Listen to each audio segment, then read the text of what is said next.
তাদের মতে মোজা পড়তেই হবে মহিলাদের নামাজ পড়ার জন্য, এটাই কথা আর কি। জি, শোনেন, এই বিষয়ে একদল ওলামারা বলছেন যে পায়ের পাতা ঢাকতেই হবে। জি, শাইখ ইবনে বাজ রাহিমাহুল্লাহ এমনটাই বলেছেন।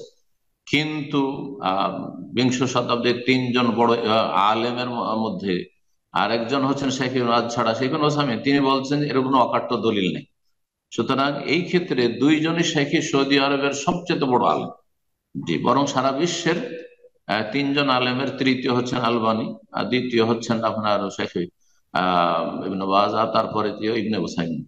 এই তিনজন ইমাম ইবনে উসাইমিন রাহিমাহুল্লাহ বলছেন যে এমন কোন অকাট্য স্পষ্ট দলিল নেই যে পায়ের পাতা ঢাকতেই হবে। সুতরাং অস্পষ্ট কথা দিয়ে আর অকাট্য দলিল না থাকা সত্ত্বেও মহিলাদেরকে বাধ্য করা পায়ের পাতা ঢাকতে, এটি সহি মত নয়।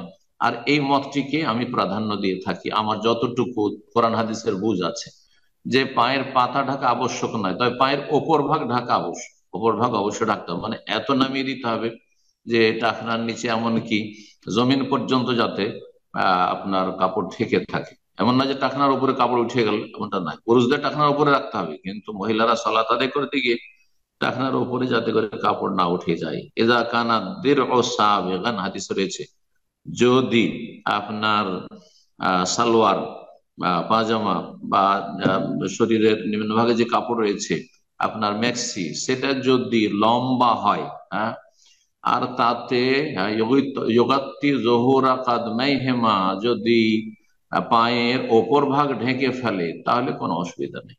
এভাবে হাদিস রয়েছে, আর এটি হচ্ছে সঠিক। সুতরাং যারা বলছে যে পায়ের তলা ঢাকতে হবে, তার মানে মোজা পড়তে হবে। এখন পুরো 5 ওয়াক্ত 5 বার করে মোজা পড়তে হবে, নামাজের আগে মোজা পড়তে হবে, আবার মোজা খুলতে হবে কারণ কাজকর্ম আছে অথবা গরম আছে ইত্যাদি। এটা বড় জটিলতা।